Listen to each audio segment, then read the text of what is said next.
Hello viewers, কেমন আছেন? আশা করি ভালো আছেন। আমিও ভালো আছি।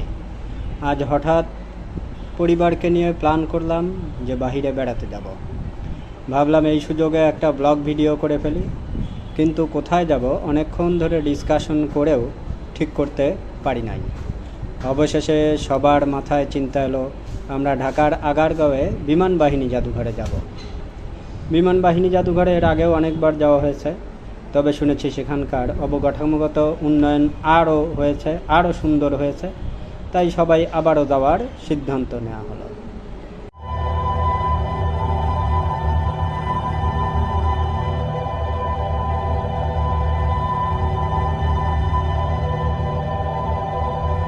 কিন্তু এরই মাঝে চলে এলো বৃষ্টি। পরিবারের সবাই আলাপ আলোচনা করছিলাম, সবাই রেডি হচ্ছিল, বৃষ্টি কমার অপেক্ষায় ছিলাম। আস্তে আস্তে বৃষ্টি সম্পূর্ণরূপে থেমে গেল, তবুও পরিবারের সবাই রেডি হওয়া শেষ হয়নি।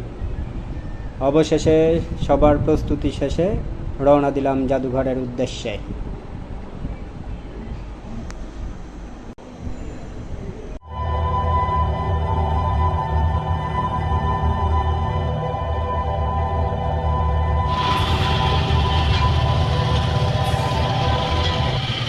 এই যে আমরা রিক্সা করে বিমান বাহিনী জাদুঘরের উদ্দেশ্যে রওনা দিলাম।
বিমান বাহিনী জাদুঘরের বাহিরের একটি অংশের দৃশ্য।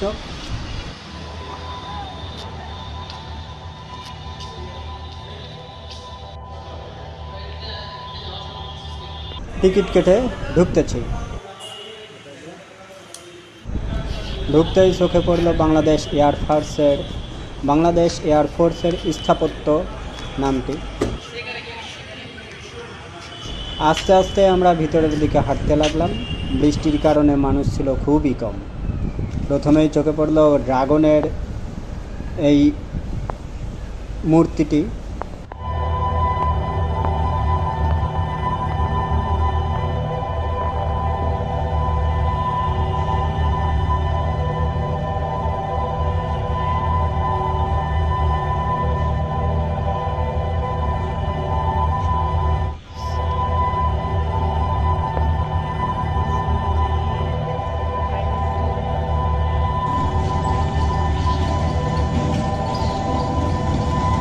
পরে ব্যাঙ আকৃতির এই রাইডটি, যেটাতে বাচ্চারা চড়েছিল, আমিও ভিডিও করছিলাম।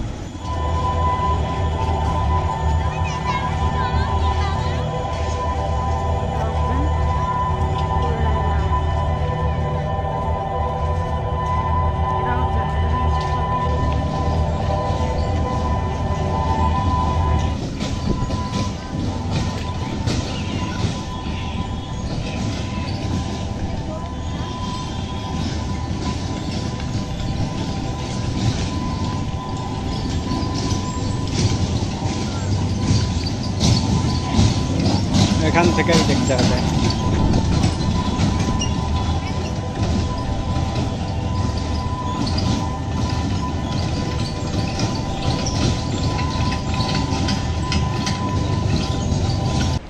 বাচ্চারা দোলনার রাইডটিতে চড়ার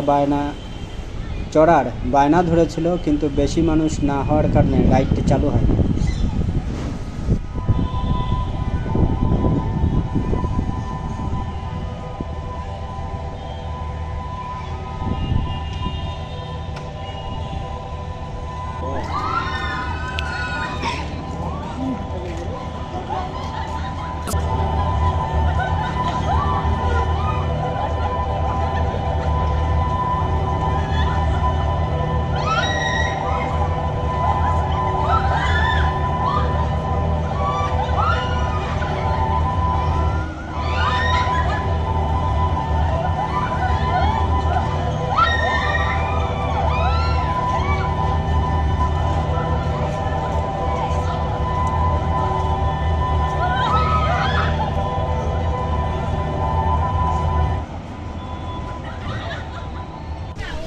এরপরে আমরা ট্রেন দেখলাম এবং খেয়াঘাট থেকে পালাক্রমে নৌকায় চড়লাম।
বিভিন্ন বিমানের স্থাপত্যগুলো রেখে দেওয়া হয়েছে, যা বিভিন্ন সময় বিভিন্ন কাজে ব্যবহৃত হয়েছিল।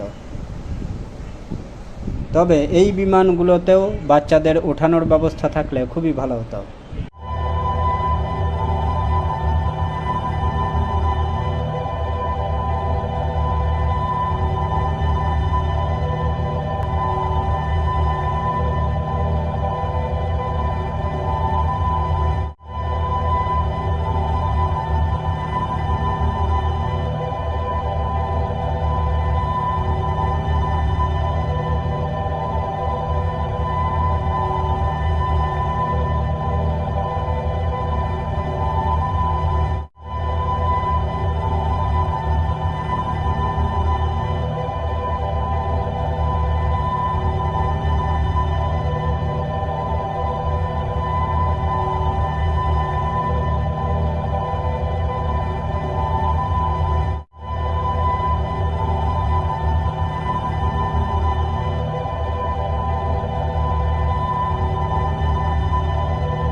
এরপরে পরিবার নিয়ে অল্প স্বল্প খাওয়া দাওয়া শেষ করে বের হওয়ার পথে ছিলাম।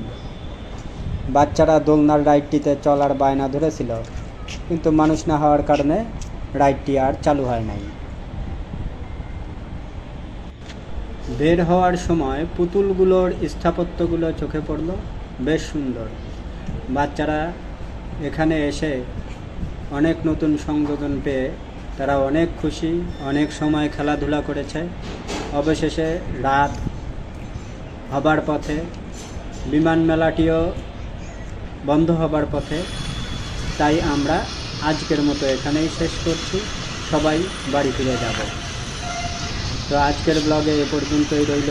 দেখা হবে আগামী কোনো